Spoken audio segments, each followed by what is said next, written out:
What's up, Arizona? Happiness is a choice. As always, go out and make it a great day. You're watching 12 Sports tonight on the 12 News app.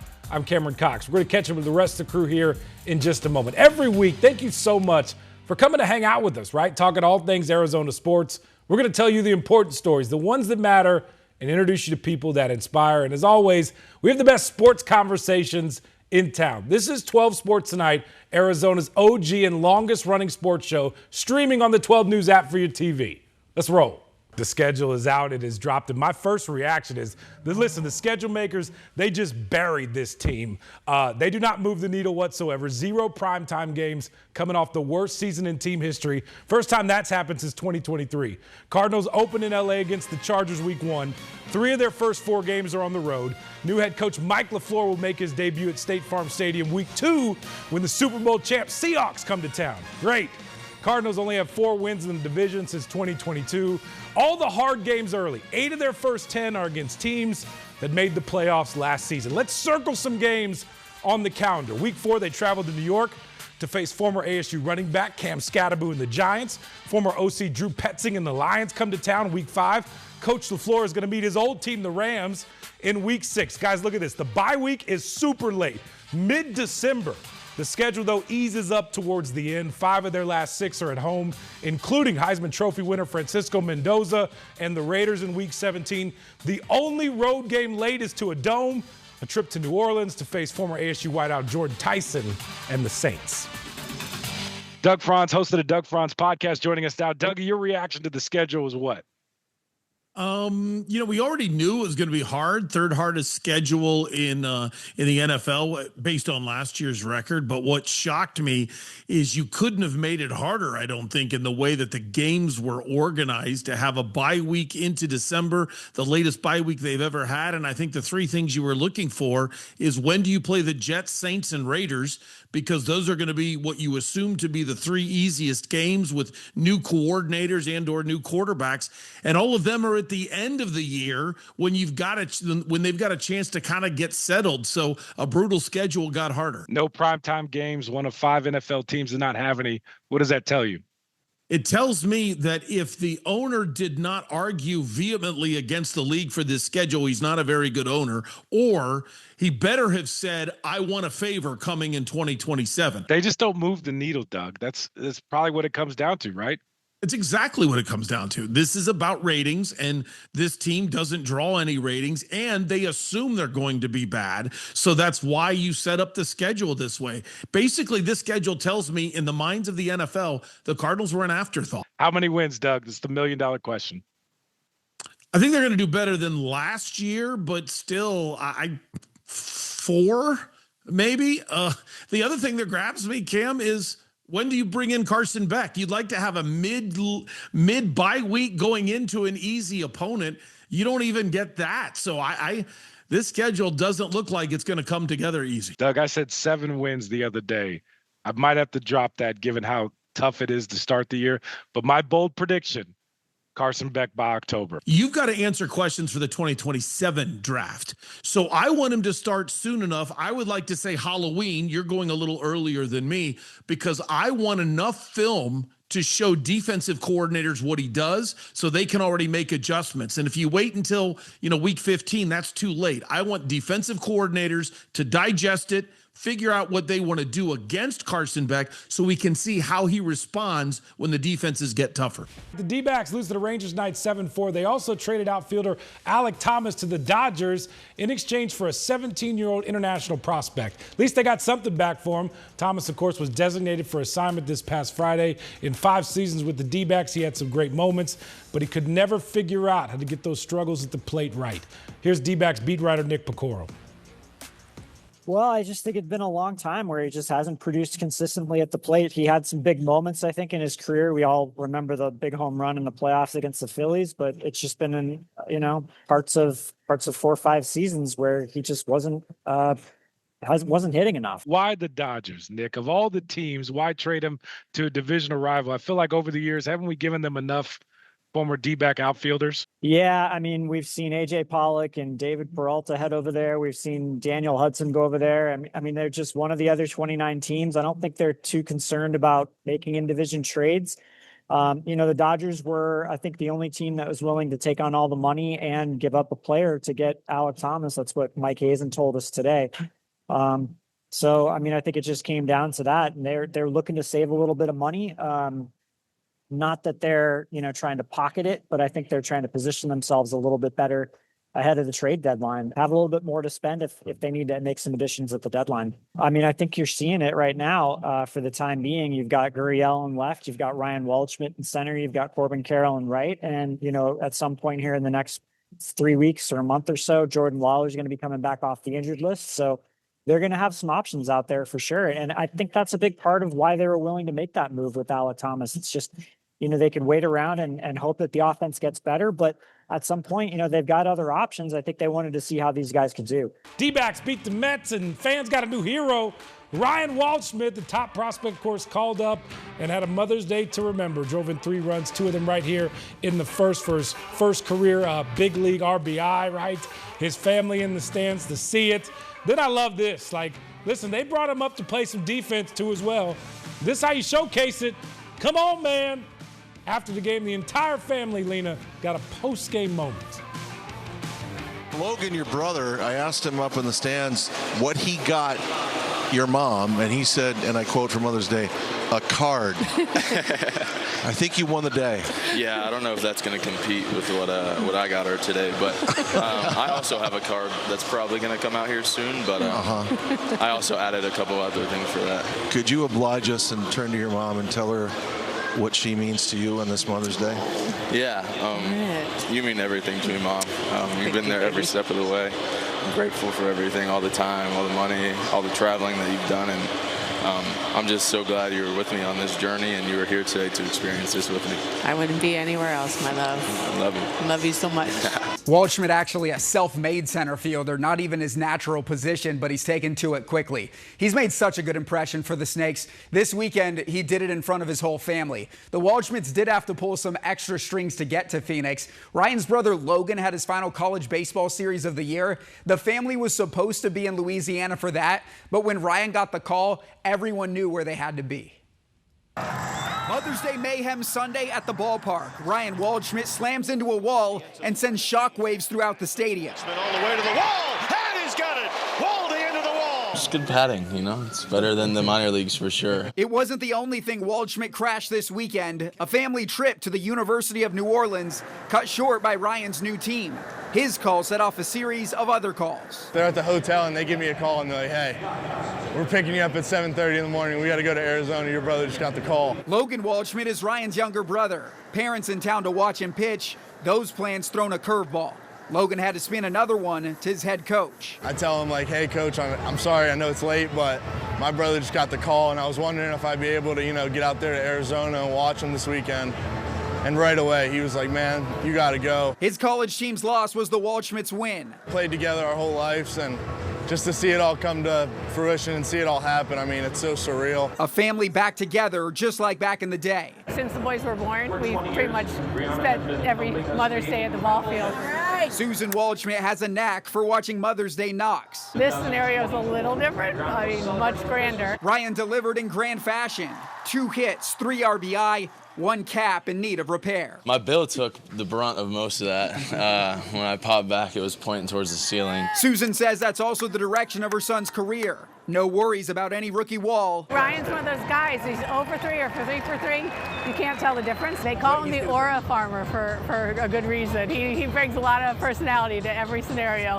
He's very lovable. The love was felt from left field. I'm just really happy that obviously I'm able to be here and do this, but they also got to experience it as well. The Waldschmidts are smitten over Ryan's early success. Crazy change of plans, crazy 24 hours, but I couldn't imagine a better weekend. In Phoenix, Jake Garcia, 12 Sports. Oh, good stuff, Jake. Molly Miller here in studio. Coach, thank you so much for joining us tonight on a school night How the kids, how the family? They're good. Everyone's great. I love talking hoops in postseason and playoff season, so this is fun. As a Sunday, what's it like to see James take over? I know he does so much for the programs. He's always around in the offseason. What's it like to see him ball out? We love Harden. He had a great game tonight, a double-double, so we're going to keep rooting for him in the playoffs. You're not able to watch a lot of these games right now because contrary to what people might think, your season may be over, but there's no offseason for a head coach of a program, right? How are things looking right now between the roster building efforts, coaches coming in and out, all the offseason planning that goes into getting ready for the actual season? Yeah, my jaw drops when people are like, you're not really busy in the offseason, are you? You're going to pick it up off the floor and say, you could take a break, right? We're just recruiting our tails off, you know.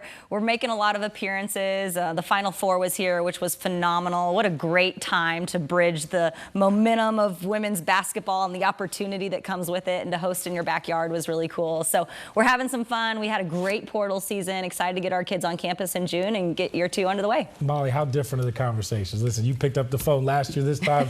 What's the difference like a year later? It's different. We are becoming a school of choice at rapid pace, and it's wonderful when you can pick up the phone and they know the buzz and excitement that's around not only women's basketball but Arizona State athletics. And to be a part of that momentum right now, it's been really special. We've had fun along the way, built the foundation. Can't wait to see what's in store for year 2. Look what you did, all this excitement, right? It's got to feel good that it paid off, right? It does, you know, and you do it with the people. That's what I've said every stop of the way. It's the people who make you successful. Winning's a byproduct of getting the right people in the right places that believe in the right thing.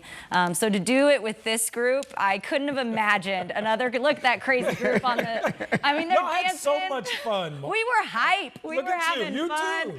They bring out the best in me. So what a first year with a phenomenal group, and then hearing your name being called for the NCAA tournament, it was just the biggest excitement and great moment for our program. It was the first tournament appearance for ASU women's basketball since 2019. You guys started the year 15-0. You're the winningest first-year head coach in school history. As you start to unpack all of those memories, what's your favorite one that sticks out today? There isn't one, but when every single one of those players said yes to becoming a Sun Devil, and then to see what it turned into, to watch their growth, to see how we did it together, the chemistry that formed from player to player, coach to player, administrator, everyone was really bought in to this goal and this purpose and this vision that we had.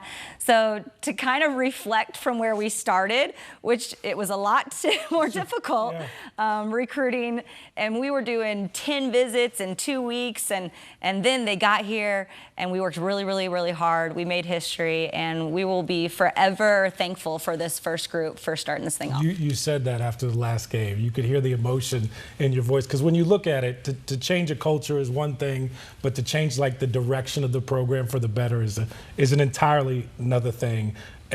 Proud is the understatement probably that you feel when you think of this team? Definite understatement. You know, our seniors today walked across the stage, and I got to give them their nod of graduation in the Stoll ceremony. So that was really cool, and that's a proud moment to me to see them. Now they have an alumnus, right? They get to call Arizona State. They're a Sun Devil for life, and we always want to welcome them back. But to see those moments make you really proud. The scoreboard were some proud moments, but definitely those memories that were made along the way. At the same time, I know you're a fierce competitor, and what you did in year 1 is not good enough for year 2.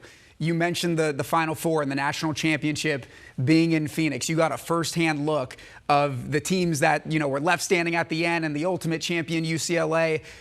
What did you learn from being up close with those teams, and what is it going to take for ASU to get there eventually as well? Yes, sustained success is tough, and so the longevity of a program is really going to rely on the culture you build, and we've said that from day one. As cliche as it sounds, the habits that go into every day is going to be a winning recipe, and when you have really good habits, you surrounded yourself with really good people. Obviously, they're really good basketball players.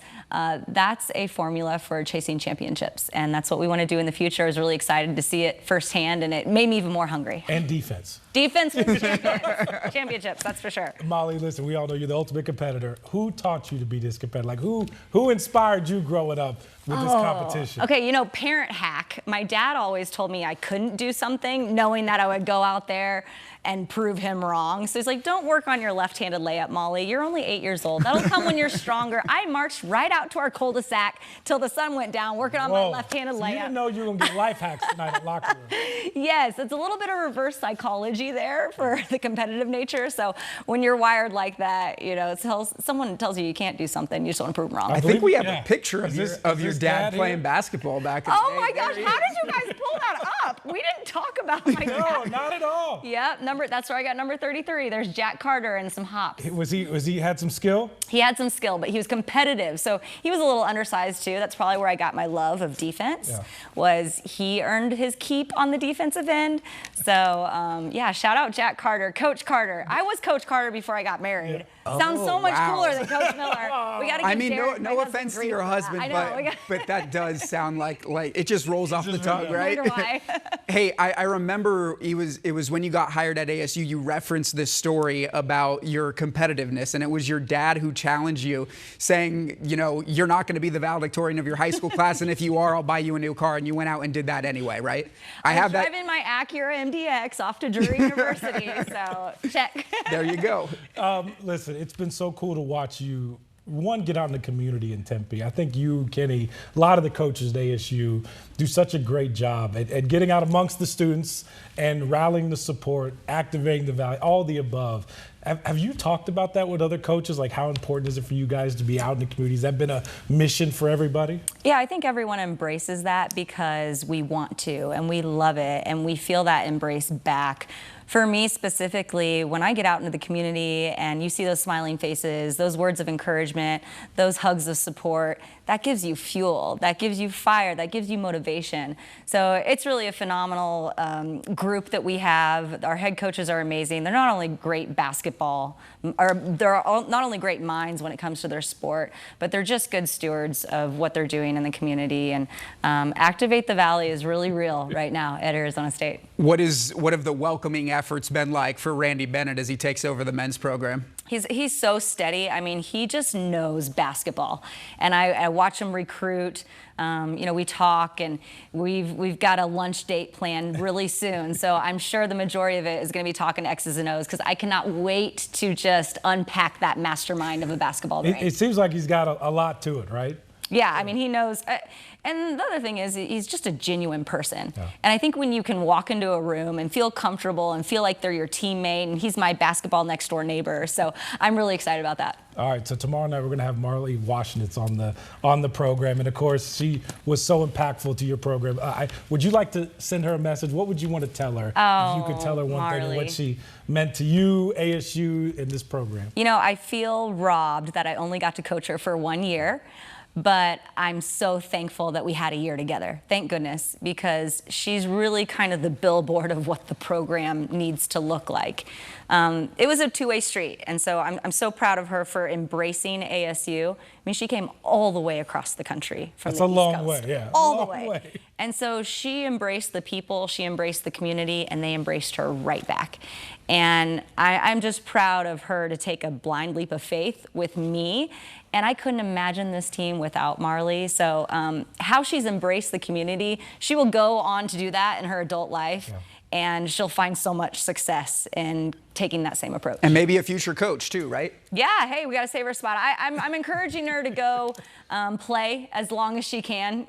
Some days, as Graham says, Mother Nature is undefeated. So she'll have to hang up the shoes someday, but she might have a little bit of professional career left in her, and then coaching. We got about 30 seconds left here. That shot she hit, the Hail Marley. Like, where does that rank in shots that you've seen? That's got to be number one. Yeah. That's got to be top. I mean, we couldn't recreate it. I recreated it once, but that shot right there. Unbelievable. In my mind, I was like, no way. No way. I was like, okay, that just happened. And it was close to the play, right? Like, did you put the play in after that? Yeah, we were like, dribble off your foot, make it roll to the sideline. Marley, sneak up behind, do a no-look heave, and that's going to be the game winner. No such thing as a bad shot when the shot clock's winding down, right? Not at all, especially when it goes in. Molly Miller, ASU women's basketball head coach here in studio. Thank you so much for the time. And by the way, fans can catch you tomorrow night on the Mercury broadcast, right? I will. I'll be doing pregame, halftime, and postgame analysis for the Merc tomorrow. I'm very excited for my debut. There we go. Coach Miller. But first, she came to visit us, and then tomorrow she'll be on the Mercury broadcast. Coach Miller, thank you so much for the time. Thanks for having me. Appreciate you being here. ASU's Marley Washenitz is here in studio with us, a senior, fresh off graduating, fresh off leading ASU back to the NCAA tournament for the first time. She is here.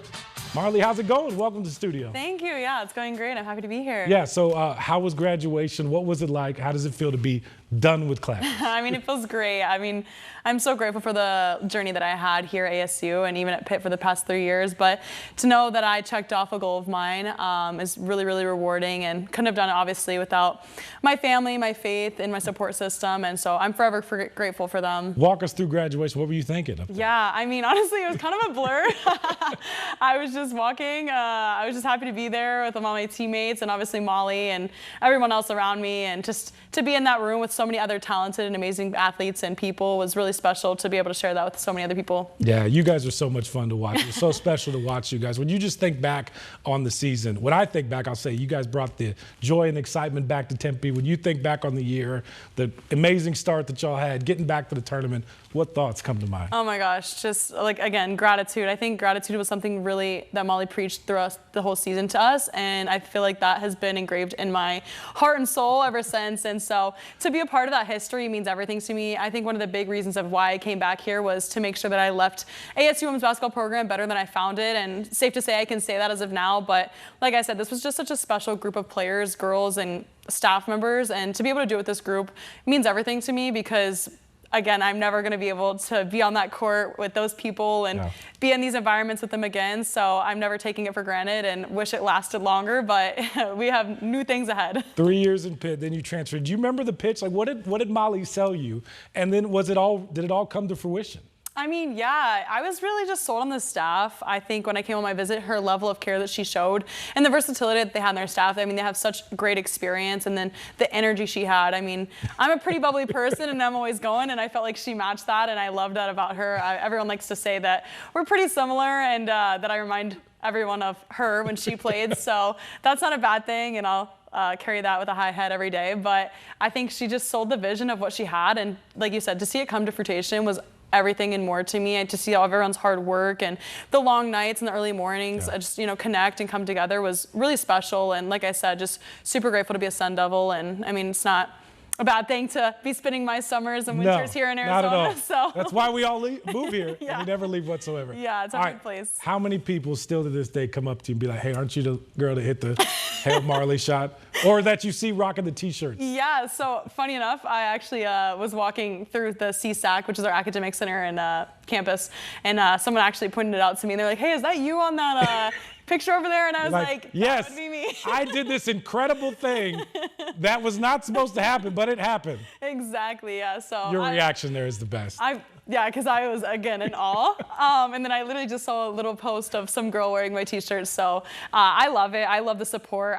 I'm so grateful to have the platform that I have, and then to have the people support me, and seeing little girls and kids look up to me as a role model means everything and more to me, and I understand that. And that's why, again, I'm really big on giving back to this community. ASU has welcomed me with open arms more than I could have ever imagined. And so just be able to give half of that back, I would love to. And so I just am so grateful, like I said, for the support. And I would love to continue to see the Hail Marley shirts. So please tag me if you have them.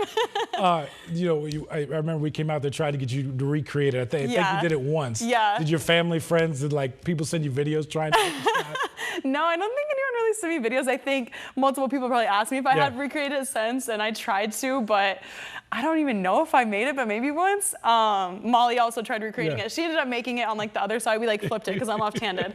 So she did the right-handed side and went to the right side of the court. There we go. But she ended up making it, of course, because we're twins, everyone says. But I don't know. Yeah, I don't think too many people have tried to recreate it, but I'd love to see it. Yeah, so. the Hail Marley Challenge. Let's get that going this summer. Speaking of your twin, she had this message for you. Molly Miller joined us in the studio last night. She wanted to tell you this. Take a listen. You know, I feel robbed that I only got to coach her for 1 year, but I'm so thankful that we had a year together. Thank goodness, because she's really kind of the billboard of what the program needs to look like. It was a two-way street, and so I'm so proud of her for embracing ASU. I mean, she came all the way across the country from the East Coast. That's a long way, yeah. All the way. And so she embraced the people, she embraced the community, and they embraced her right back. And I'm just proud of her to take a blind leap of faith with me, and I couldn't imagine this team without Marley. That's funny. When you hear that, Marley, what comes to mind, and how grateful are you for your time with Coach Marley? I mean, I could totally repeat that same message. Just feel the fact and know that I only got 1 year here. Like I say it to everybody, I wish I had so much more time here, but I always like to also add that I'm so grateful that I even got one. To say that I've called this place home for a year and I've had this staff and these teammates for a year, like I always say, I would love to have more time, but forever grateful that I even got this. And so to hear those words from her means a lot. Obviously, she's a big inspiration in my life, and she's going to have probably so many more conversations with me. Maybe you'll see me on her staff. Whoa. We'll see. Whoa. So, I mean, that leads me to my next question. What is next for you? I mean, right now I'm planning on playing overseas.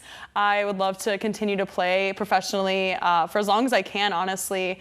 I've been very fortunate and blessed to be healthy for all the years I've played, and so I would love to continue that, as I am pretty young and fresh out of college, and I haven't really known life outside of basketball for too long, so to continue that journey would be awesome. But later down the road, I think I would love to get into coaching or any sort of sports journalism, sideline journalism, commentating. Anything in the sports world, you sign me up, I'll do it. But I have a really big passion for the mental health side, and I think that's a big reason on why I wanted to get into coaching and why I started that type of path or journey for myself was because of my experiences that I had throughout college, and I wanted to make sure that other female athletes or male athletes, whatever sport I may coach or get into, that they have a great experience and that I'm a reason and I'm a positive impact in their lives. And I want to make sure that I don't only help them become better players or athletes, but better people too. I hope you stick around ASU. Listen, go play overseas, have fun, and we hope to see you back at ASU. I would love with to. No doubt, you're going to represent this university phenomenally. Oh, thank you so can't much. wait to see what's next for you in your life. Thank you so much. Yeah. Marley Washenitz here in studio. Thank you so much for joining us. And that'll do it for us. Thank you so much for watching 12 Sports tonight. Same time, same place on the 12 News streaming app for your TV. I'm Cameron Cox. We'll see you right back here Sunday night for 12 Sports Locker Room and 12 Sports tonight at 10:30. Good night. God bless.